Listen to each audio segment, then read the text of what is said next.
महेंद्र जी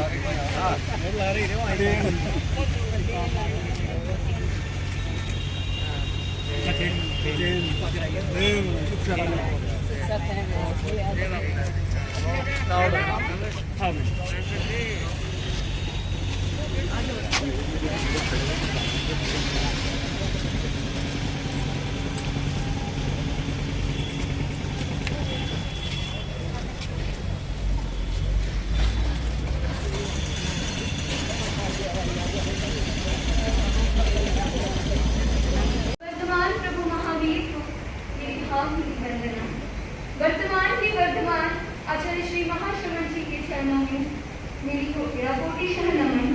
अत्र विराजित साध्वी श्री जी के चरणों में मेरी भावभीनी वंदना। अन्य सर्ववर्तनी साध्वी श्री जी के चरणों में भावभीनी वंदना। उपस्थित श्रावक समाज पारिवारिक जन प्रणाम एवं सादर जय। आज मैं अपने आप को अत्यंत सौभाग्यशाली अनुभव कर रही हूँ कि मेरे चाचा जी के निवास स्थान दिल्ली में, जहाँ मैंने अपना बचपन भी बिताया है, वहाँ आप श्री जैसे विदुषी साध्वी श्री जी के सानिध्य में मेरा मंगल भावना समारोह मनाया जा रहा है।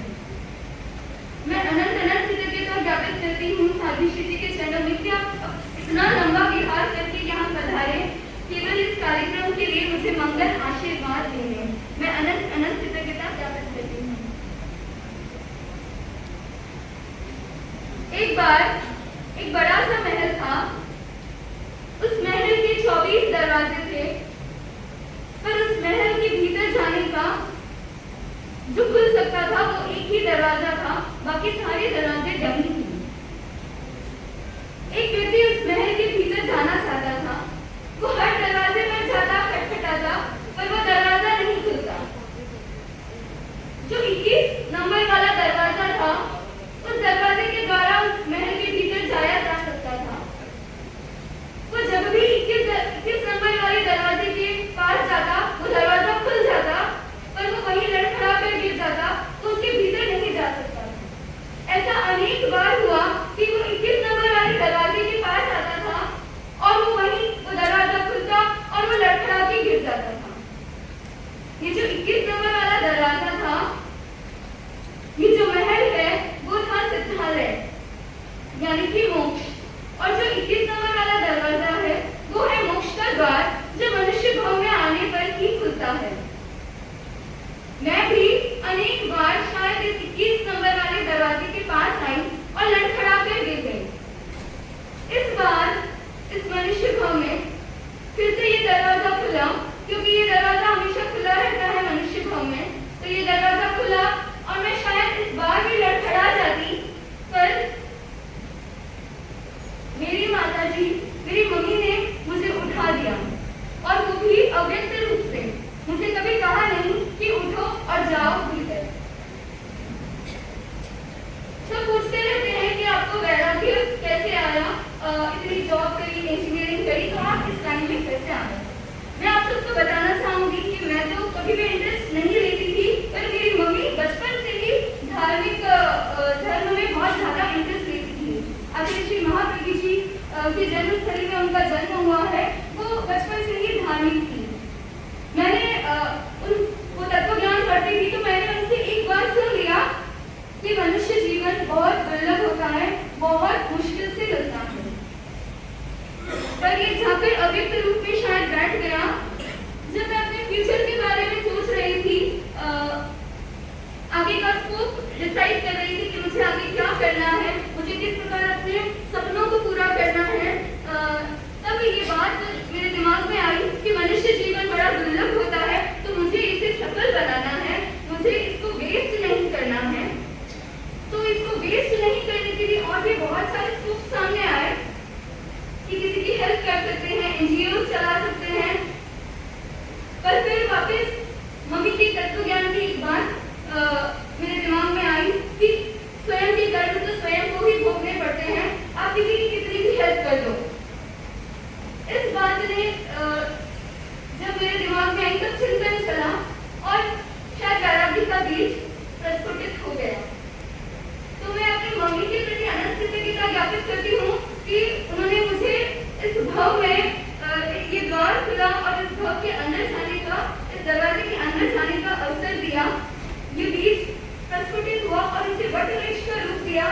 में श्री मधुबाला जी और साथ ही श्री विज्ञान श्री जी की कृपा से उन्होंने मुझे मेरे वैराग्य को पुष्टि किया।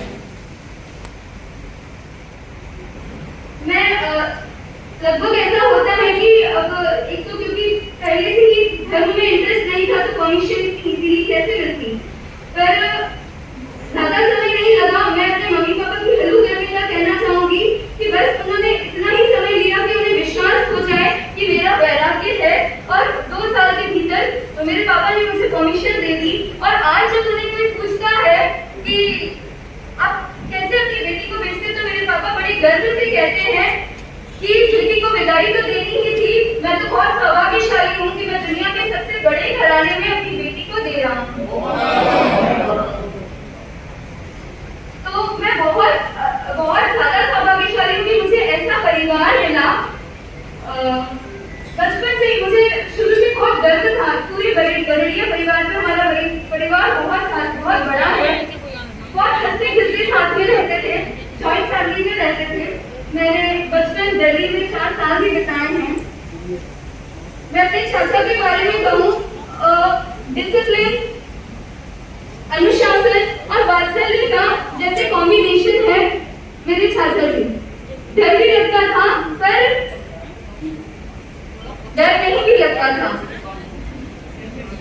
तो इतने मैं एक प्रसंग के साथ कहना चाहूँगी, उन्होंने इतना डिसिप्लिन हमारे भीतर भरा, तो ये मेरे शायद जीवन भर काम आएगा। जब हम छोटे थे, मैं और मेरे बड़े भाई, उनके बच्चे तो बहुत ज्यादा छोटे थे, वो इतना अनुशासन रखते थे कि रात को 8 साढ़े 8 बजे तक खाना हो जाना चाहिए, उसके बाद नहीं होना चाहिए। वो जब भी ऑफिस से आते थे, अगर हमारा भोजन नहीं हुआ होता तो हमें डांट नहीं पड़ती, मेरी चाची और मेरी मम्मी को डांटते थे कि इनको खाना क्यों नहीं खिलाया। तो ऐसा अनुशासन, ऐसा डिसिप्लिन मेरे भीतर भरा, ये शायद संस्कार मेरे भीतर हमेशा रहते हैं। मैं एक और प्रश्न कहना चाहूंगी, जब मैं फार्मासिटी शिक्षण संस्था में प्रवेश करने वाली थी और मैं दिल्ली आई थी, तब मेरे चाचा ने मुझे कहा कि इस रास्ते पर चलना खांडे की धार के समान है। तब मैंने पहली बार सुना कि खांडे की धार, शायद इससे पहले मैंने सुना ही नहीं था। मैं बोलती कम थी, मैंने सिर्फ सुन लिया, लेकिन तब बाद में मैंने चिंतन किया और बहुत जनों से पूछा कि खांडे की धार होती क्या है, ये भी नहीं पता था। फार्मासिटी शिक्षण संस्था में 4.5 साल में गुरुदेव की कृपा से मैंने ये जाना और समझा कि हो सकता है ये खांडे की धार है, पर जिन्हें वैराग्य नहीं है उनके लिए ये खांडे की धार, पर वैराग्य और पुरुषार्थ के साथ तो ये फूलों की चादर है। अतिशयोक्ति नहीं कह रही हूँ, क्योंकि इसे मैंने महसूस किया है कि ये खांडे की धार नहीं, फूलों की चादर है। दूसरा, जो मेरी इधर लगभग मेरा मैक्सिमम फैमिली दिल्ली में रहती है। मेरी बुआएं, मेरे पूरे घर में मेरी फेवरेट जो थी वो थी मेरी बुआएं। जो भी व्यवहार सिखाना, एटिकेट सिखाना, लगभग बचपन से ही मेरी बुआओं का जो संस्कार मुझे मिला। सब तो यही कहते थे कि ये लगती ही नहीं कि आपकी भतीजी आपकी बहनें लगती हैं, तो बहुत कृतज्ञ हूँ मैं उनके प्रति भी। अंत में मैं यही कहना चाहूंगी कि एक चीज है जो मेरी सिर्फ मम्मी ही धार्मिक थी, मेरे परिवार में थोड़ा धार्मिक संस्कार कम था, इसलिए भी मैं साथी नहीं थी। तो मैं बस ये कहना चाहूंगी कि मेरी दीक्षा के बाद मेरे परिवार में धार्मिक अनुष्ठान और भी ज्यादा बढ़े और वे भी अपने जीवन को सफल कर पाए। मैं कृतज्ञता ज्ञापित करती हूँ आप सभी के प्रति, दिल्ली समाज के प्रति, कि आप सब इतनी बड़ी संख्या में मुझे अपना मंगल आशीर्वाद देने पधारे हैं, और मैं कोशिश करूंगी कि मैं आपके मंगल आशीर्वाद को इसी प्रकार कायम रख सकूं और गुरुदेव के श्री चरणों में पूर्णतः समर्पित रह सकूं। अंत में मैं साध्वी श्री जी के प्रति अनंत कृतज्ञता ज्ञापित करती हूँ और एक ही आशीर्वाद चाहती हूँ कि मैं गुरुदेव के श्री चरणों में अपनी इच्छाओं के साथ पूर्ण रूप से समर्पित हो सकूं, जहाँ मेरी इच्छाएं भी मेरी ना हो, केवल गुरुदेव की हो। यही आशीर्वाद मैं चाहती हूँ आप मुझे आशीर्वाद प्रदान करें, केवल पुरुषार्थ और संवर्ग निर्जरा ही मेरे जीवन का लक्ष्य रहे। इन्हीं भावों के साथ ओम भगवान महावीर के चरणों में वंदना, आनंद शक्ति के स्रोत महाप्राण पूज्य गुरुदेव के चरणों में वंदना, मुमुक्षु बहन नुपुर श्रावक श्राविका समाज। आज का यह मंगल भावना कार्यक्रम श्रावक समाज का उत्साह इस बात को सूचित कर रहा है कि संयम के प्रति सबका आकर्षण है। जीवन में अगर संयम समाविष्ट होता है तो व्यक्ति जीवन को जीवंत बना सकता है, धन्यता की अनुभूति कर सकता है और महत्वपूर्ण रत्न जो मानव जीवन मिला है उसकी चमक को 1000 गुना अधिक कर सकता है। पवन बरड़िया, बाबूलाल जी, तेजकरण जी, शांति प्रकाश जी 4 मिलकर आए थे और कहा रविवार को अणुव्रत भवन में कार्यक्रम रख दिया जाए और हमारा अणुव्रत भवन 28 तारीख तक तो हमारा निर्धारित ही था और फिर कहा वो 30 तारीख को बहन चली जाएगी। उनका 29 तारीख 5-7 में है और हम अक्षय तृतीया का निर्णय कर चुके थे कि उस वाले भवन में पूज्य श्री का निर्देश भी प्राप्त हो गया था, तो 10 तारीख को तो आना ही था। कब आना ये निर्णय नहीं हुआ और जब इन्होंने कहा महाराज फिर तो सोने में सुगंध हो जाए और मुझे लगता है इतनी विशाल उपस्थिति अणुव्रत भवन में पता नहीं हो सकती भी थी पर ना भी हो, लेकिन यहाँ तो सबका पग पड़ा हुआ है। अभी पन्ना लाल जी ने या किसी वक्ता ने एक बात कही कि ऐसी उपस्थिति आपको अन्यत्र मिली क्या, तो इतनी सघन उपस्थिति कैसे मिलती, क्योंकि आप जानते हैं शाहदरा की जो बसावट है 2000 परिवार लगभग यहाँ रह रहे हैं। इतने सघन परिवारों में ये उपस्थिति संभव है और हम जानना चाहते हैं कि आपने हमको सुना ही सुना है, वक्त आया है किस चीज का। एक कहानी के साथ आगे बढ़ूं। एक राजा था, बड़ा भक्त, भगवान का भक्त था और रोजाना भगवान से अरदास करता कि हे भगवान आप मुझे साक्षात दर्शन दो, हे भगवान साक्षात दर्शन दो। और आप जानते ही होंगे यादृशी भावना यस्य सिद्धिर भवति तादृशी, जिसकी जैसी भावना प्राणवान बनती है, बलवान बनती है, वह भावना कृतार्थ और सार्थक भी होती है। करके देख लिया जाए, हाथ कंगन को आसी क्या। बहुत से लोग कहते हैं ऐसा होता नहीं, पर मैं इसे इसलिए स्वीकार नहीं करती कि हमारी तो हर बात पूरी होती है। क्यों होती है? क्योंकि भावना में बल है और जब व्यक्ति पूरे मनोयोग के साथ अपनी भावना को व्यक्त करता है तो पूरा यूनिवर्सल उसकी भावना को सफल बनाने में योगदान करता है। सोचते होगा तो नहीं होगा, तो नई वाली बात आपने जोड़ दी और खत्म हो। सच ध्यान देना है, किसी भी निर्णय के साथ व्यक्ति की भावना बहुत बड़ा काम करती है। हमने लोगों से सुना, परिवार से सुना, बहुत कम आने वाली पूरी आ गई और बहुत ज्यादा आने वाले भी वहीं बैठे। रोज पहली पंक्ति में जिनको देखते थे आज वहीं बैठे। अरे थोड़ा सा तो प्रोग्रेस करो, थोड़ा विकास तो होना चाहिए। मैं परिवार विशेष रूप से कनक और सुभाष को बहुत बड़ा साधुवाद धन्यवाद इसलिए देना चाह रही हूँ कि ऐसी बेटी को जो प्रोफेशनल थी और उसे धर्म संघ में समर्पित करने के लिए प्रेरणा दी, प्रेरित किया और आज यहाँ तक वो पहुंची। बंधु, वो राजा भगवान को रोज विनती करता, एक दिन भावना फली। हमेशा उसका क्रम था ब्रह्म मुहूर्त में 90 मिनट वो भगवान की भक्ति करता ही करता था। एक दिन भगवान ने दर्शन दिए और कहा, ले भक्त अच्छी तरह से दर्शन कर ले। साक्षात भगवान को देखकर एक बार तो झिझक गया। दिव्य शक्तियों को संधारित करना भी बहुत बड़ी और शक्ति की बात होती है। और जब भगवान ने दर्शन दिए तो कहा कि भगवान, मैंने एक बात सुनी। बोल, क्या बात सुनी?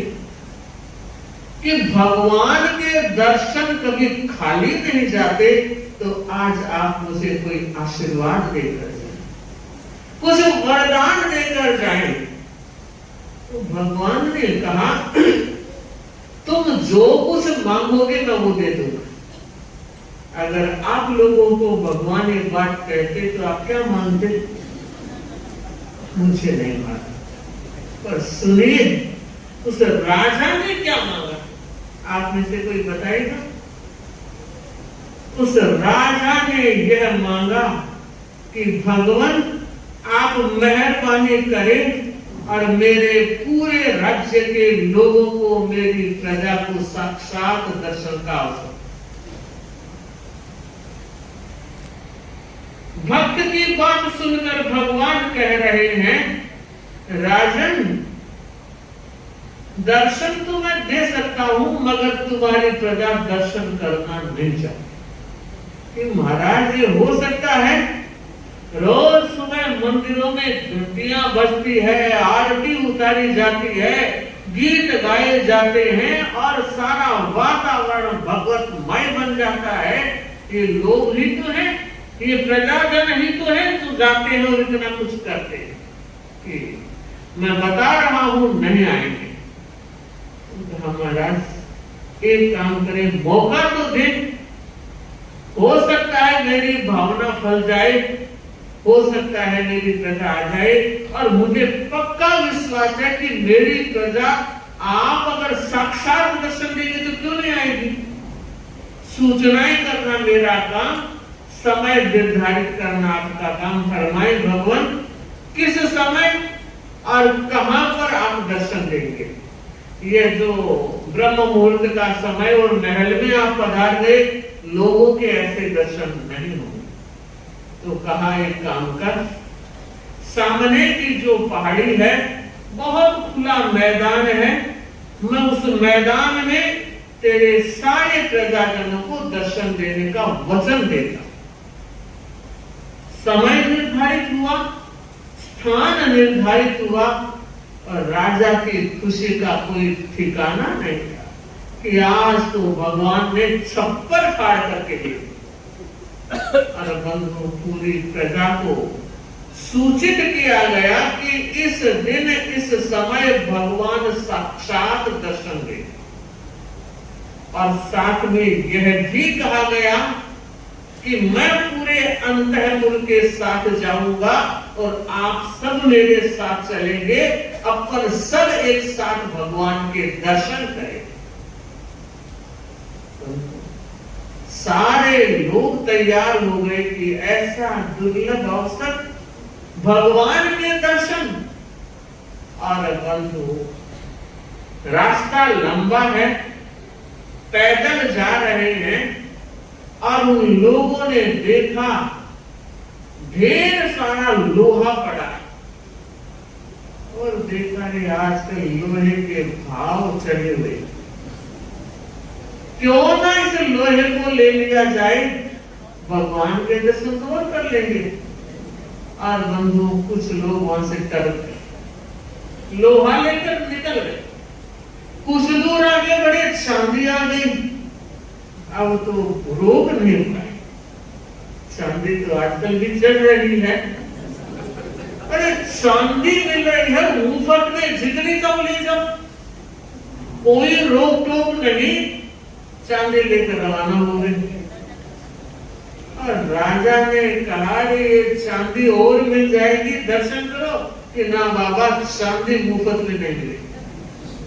चांदी लेकर निकल गए। अब थोड़े लोग बचे, आगे बढ़े, सोना मिल गया, आकाश को छू रहा है। अब सोना जब मिल गया तो जितने लोग बचे हुए थे, कहा राजन दर्शन और कर लेंगे, इस बार तो सोना ही लेकर। कोई किलो, 2 किलो, 5 किलो, 10 किलो, जितना ले जा सकता था लेकर रवाना। अब डंकम डंका 2 बचे, समझ गए? जोड़ा ही बचा, बाकी सब निकल गए। आगे चले और देखा हीरो का ढेर। और आप देखिए डायमंड अगर पहन के आते हैं तो यूं हाथ करते हैं, और गले में है तो पल्ला पीछे और नेकलेस आगे। 2-4 दिन अगर पूछ लिया तो निहाल हो जाते कि बस मेरा पहनना साथ है। बंधुओं, होता है ऐसी भावनाएं भाइयों की भी होती है, वैसी बात नहीं करनी। घड़ी में डायमंड है तो बार बार यूं करते। बंधुओं, जब डायमंड देखे और इतने बड़े बड़े, रानी ने कहा महाराज मैं आपके साथ नहीं चल सकती। अरे भगवान, क्या कमी है तेरे पास? जितना कहती है उससे ज्यादा दे रहा हूं। भगवान के दर्शन की ओर करिए। इतने बड़े बड़े हीरे तो देखे ही नहीं है, और फटाफट हीरा लेने में लगा। अरे बंधुओं, वो इतना सा हो गया राजा का, दम ठोक के कह रहा था कि मैं प्रजा को साथ लेकर आऊंगा, और निपट अकेला भगवान के पास गए और कहा भगवान माफ करना, आपने तो मेहरबानी कर दी, मगर जिसकी तकदीर में ही नहीं दर्शन वो कैसे कर सकता है। भगवान ने मुस्कुराते हुए कहा यह तो मैंने पहले ही कह दिया था। उसने कहा भगवान ये सारी माया तो बिखरी कि घर जाने के बाद 0 है।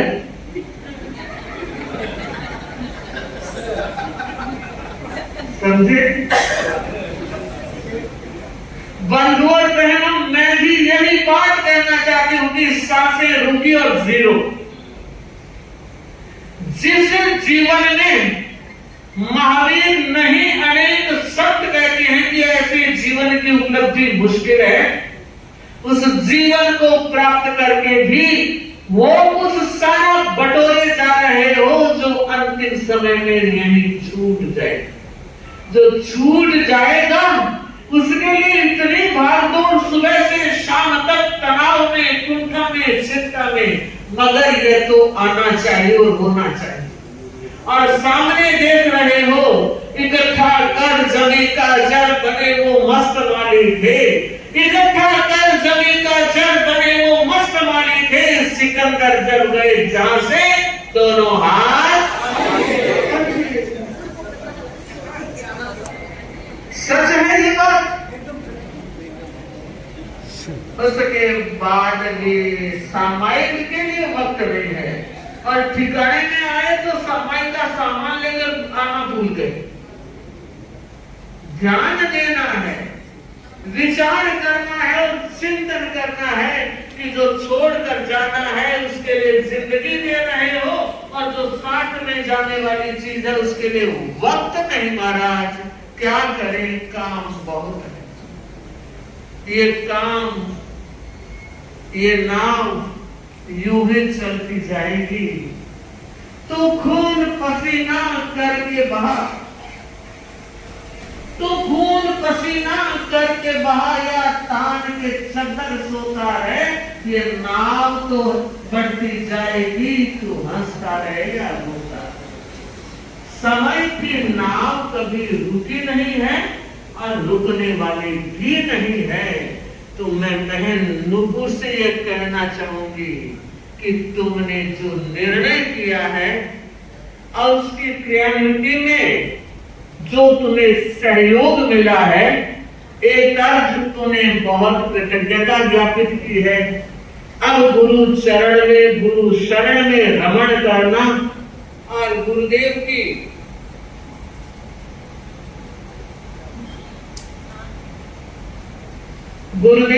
कृपा से जो अनमोल संयम रत्न मिल रहा है, उस रत्न को और अधिक सुरक्षित रखने का प्रयत्न करती रहना। श्रद्धा और समर्पण ये संयम रूपी रथ के दो महत्वपूर्ण चक्र हैं। गुरु के प्रति श्रद्धा भी चाहिए और गुरु के प्रति समर्पण भी चाहिए। श्रद्धा हो तो इतनी कि चट्टाने हिल नहीं सकती कभी आंधी के खतरों से, चट्टाने हिल नहीं सकती कभी आंधी के खतरों से, कि शोले बुझ नहीं सकते कभी शबनम के खतरों से। हमारी आस्था की चट्टान के अंश केवल हो कि किसी भी परिस्थिति में हमारे मन में, हमारे भाव में, हमारे अध्यवसाय परिणाम और निश्चय पे कहीं कोई विचलन न आए।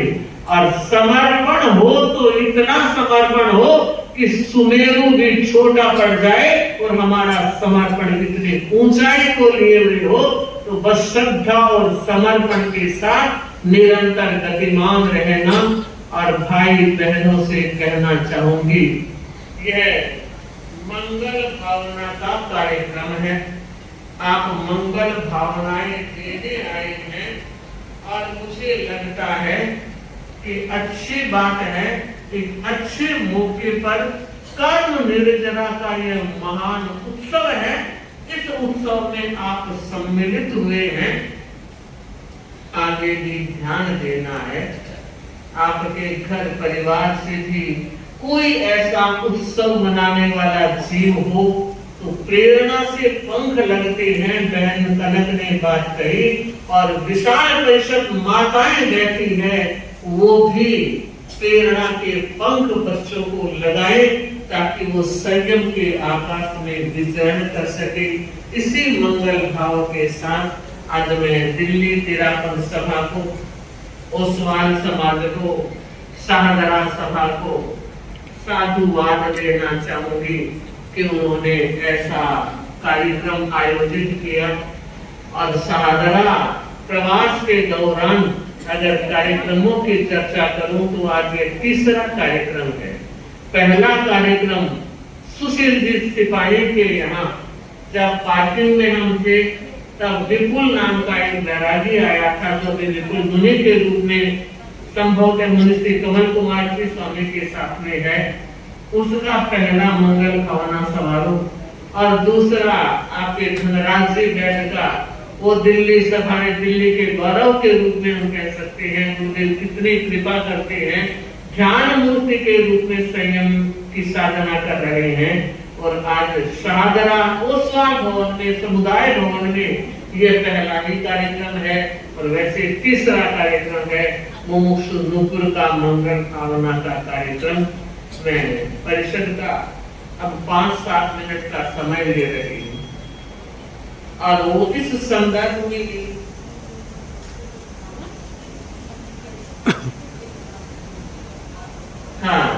मैं बताना चाहूंगी, हमारे आज प्रीतमपुरा से भी मुख्य शाही शावक उपस्थित हैं। 11 जुलाई को चातुर्मासिक प्रवेश का हमारा भाव है और अपने तैयारियों में लगे हुए हैं। गुरुदेव ने बड़ी कृपा की है, एक जमुना के इस पार, एक जमुना के उस पार। हम तो एक ही करके जा रहे थे, मगर गुरु की कृपा ने और दिल्ली वासियों की भावना ने दूसरा चातुर्मास भी लिया है। और हम चाहते हैं इसी चातुर्मास की तरह वह चातुर्मास भी सवाया रंग बरसाने वाला होगा। मैं बताना यह चाह रही हूँ कि पूज्य गुरुदेव का 22 जुलाई को दीक्षा का 50 वर्ष पूरा होता है। सॉरी 22 मई को 22 मई को हो रहा है। और शायद आपको ज्ञात है, बहुत से भाई आज भी ओम श्री महासमण गुरुवेद में की 4 मालाएं फेर रहे हैं और लगभग 13 करोड़ का जाप एक साल में हुआ है दिल्ली वासियों के द्वारा। हमने एक चिंतन किया है कि 22 तारीख को एकासन का अनुष्ठान किया जाए। कोई तेले करवा रहे हैं, कोई बेले करवा रहे हैं, उपवास भी हो रहे हैं, लेकिन हमने सोचा ये कितना इजी है एकासन, हर कोई व्यक्ति अपने गुरु को भेंट दे सकता है।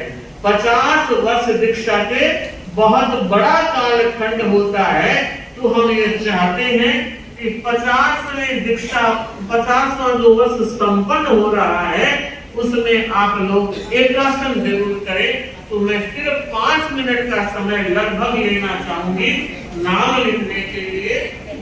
आप अपने हाथ में खड़े होकर सब नाम लिखिएगा, खाली में नाम लिखूंगे। सुमन, सविता,